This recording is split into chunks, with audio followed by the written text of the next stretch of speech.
നമസ്കാരം. CPM-ൽ നിലവിലൊരു കലാപകൊടി തന്നെ ഉയരുന്നുണ്ടെന്നത് വ്യക്തമാണ്. കാരണം സീറ്റ് എനിക്ക് വേണം എന്ന കടും വാശിയിലാണ് ഓരോ മുന്നണികളും എന്നതിൽ സംശയമില്ല. ആകെ 3 രാജ്യസഭാ സീറ്റുകളാണ് കേരളത്തിലുള്ളത്.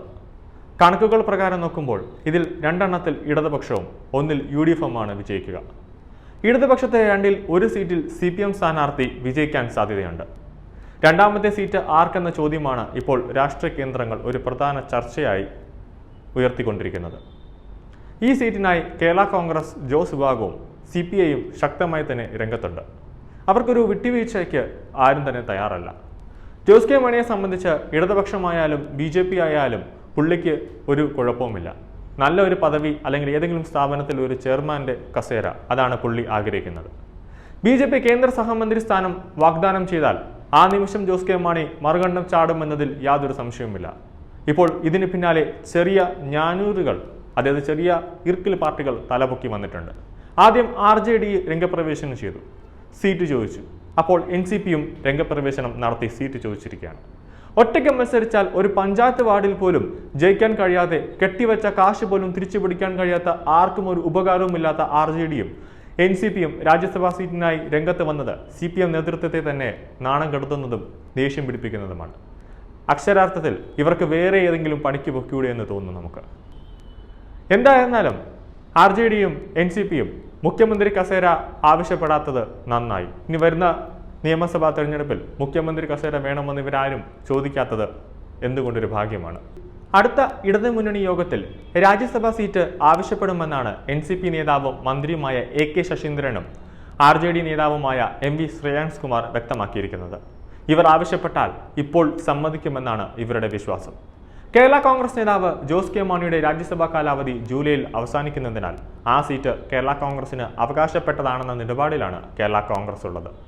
ഇവർ ഇക്കാര്യം CPM നേതൃത്വത്തിനോട് പറഞ്ഞിട്ടുണ്ടെന്നത് വ്യക്തമാണ്.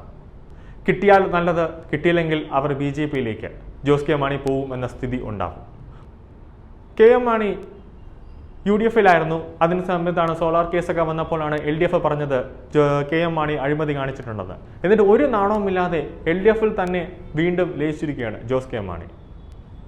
ഏത് പാർട്ടി വിളിച്ചാലും ആ പാർട്ടിയിൽ തന്നെ പോകുന്ന ഒരു വ്യക്തിയാണ് ജോസ് കെ മാണി. കോൺഗ്രസിന് മധ്യ കേരളത്തിലുള്ള സ്വാധീനം പരിഗണിച്ചും ഒഴിവ് എന്ന രണ്ടാമത്തെ സീറ്റ് കേരള കോൺഗ്രസിന് തന്നെ നൽകാനാണ് CPM നേതൃത്വത്തിന് താല്പര്യം.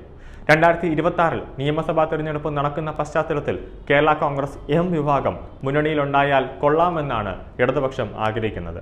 ജോസ് കെ മാണി ഉണ്ടാകുമോ എന്ന് അവർക്ക് തന്നെ വ്യക്തമല്ല. ഏത് പാർട്ടിയാണോ സീറ്റ് തരാം, മന്ത്രി കസേര തരാമെന്ന് പറഞ്ഞാൽ പുള്ളി മറുകണ്ഠം ചാടുമെന്നത് ഉറപ്പാണ്.